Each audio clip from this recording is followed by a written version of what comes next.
BravoBay Books presents Historians Proper, written by S. David Acuff. This science fiction novelette is performed by Megan Davis, Mara Purl, Denise Krueger, and David Acuff. Chapter 2. The digital chronometer at Sventy's pub registered 0300 hours when Alex strolled in and took a seat towards the back. He punched in an order of ambrosia on the swiveling keypad. Every time he came here, it felt like a step back in time. In fact, this was a historical landmark dating back to the 30s or 40s. Alex squinted at the plaque behind the bar. He was right. Year 11,034. The owner had spared no expense. A lot of relics cluttered the walls and tables. Even the floor, made of wood instead of the polypliant core, was antiquated and probably cost a small fortune, scarce as it was. Based on the ever-popular ambrosia boutiques of that era, with traces of an old English pub, Sventy's was open all night and served a bottomless cup of ambrosia. He'd known that drink as Krueger in time 4, coffee in another time. Alex was on his second cup when Cindy finally entered and he waved her over. She had a command presence from years spent in a dozen different militaries that always turned heads wherever she went. A far departure from when they'd started out together in time 2. She was older than Alex, but what did age even matter at this point? Quosheth. She greeted him with a nod. Quosheth Tura. He responded in kind and then added, Lactani I verde? No. Cindy brushed past the chair closest to him, sliding instead into the one opposite. English is fine.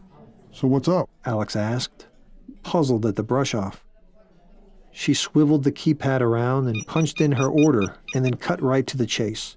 We've all heard about Valerie's situation, and there's been some concern expressed that you may go and try something reckless. Like folding time? Alex asked. Cindy raised a single eyebrow but remained silent, studying him. Taking a sip from his steaming cup, Alex shrugged. I'm looking into all of our options. Cindy softened a little. You look terrible, Alex, she finally appraised.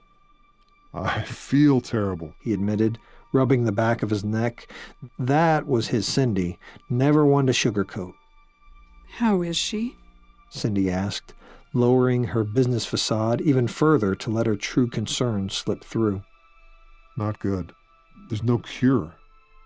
They want to jump right into biomeds, which, well... Time 3. Cindy finished his thought. Mm-hmm. Alex nodded.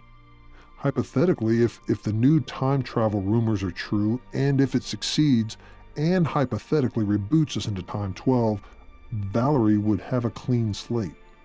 A whole new life. Alex, you know the dangers which escalate with each time fold. The whole fabric of space-time could rip. Cindy cut herself short and leaned back as the barkeep approached and set her drink and a shot glass beside it on the table. Ambrosia heavy. She dumped the shot into the ambrosia, which hissed a little, and then she took a swig. Wiping her mouth with the sleeve of her ratted military jacket, she leaned in, all business again.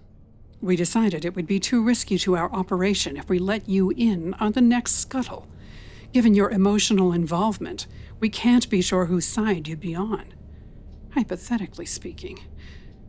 Anyway, you'll get all the TCs after the fact, unless we're unsuccessful, in which case we'll all meet up again in time 12. She turned her attention to her ambrosia again. Something about this whole thing was bugging him, but weeks of sleep deprivation made it hard to focus on the here and now. I know you better than that, Cindy. He leaned in closer. Who put you up to this? Trent? Why didn't he come here and face me himself? Not Trent. She paused and then lowered her voice. It was Harris. Neplushev. I thought Harris was dead. Alex clenched his fists until his knuckles turned white. Cindy nudged his fist gently with her mug in hand to focus him again. You've been out of touch for a while now. Harris made contact with us a week ago. He said the technological singularity was imminent, and he briefed us on the next raid to sabotage it. Where? He won't say, not until closer to strike time. Alex studied her a moment. She avoided his look, staring into what was left of her steaming drink. He searched her face and her dark brown eyes for some hint, some hidden clue deep inside. There was something, but no, she wasn't lying. She didn't know. Alex relaxed a little. Of all the historians proper, he was closest to Cindy. They had stumbled into each other in time too, and bonded quickly inside of a psych ward of all places. In fact, most of the Journeymen thought they had gone mad after that first time shift rocked their worlds. Alex could trust Cindy more than any of the other Journeymen. She had probably even volunteered to deliver this message, but there was something she wasn't saying, or couldn't say. Hypothetically, what if I didn't like Harris's plan? Alex probed. Hypothetically, you might track him down and talk to him yourself, She replied, cocking her head to one side. if you knew where to look. Alex leaned in closer, lowering his own voice to match hers now. You know, I've got an AI bounty hunter just waiting to be activated. Digo. Alex nodded. Digo. Cindy took a long breath. A funny thing, Ambrosia. You know, we called it Kurak in Time 4. Cindy. I bet the shipping company to the colonies carries this stuff all the time. Her gaze locked onto Alex. He nodded, understanding. I must go. She said as she stood. We'll be in touch in this life or the next. Alex stood with her.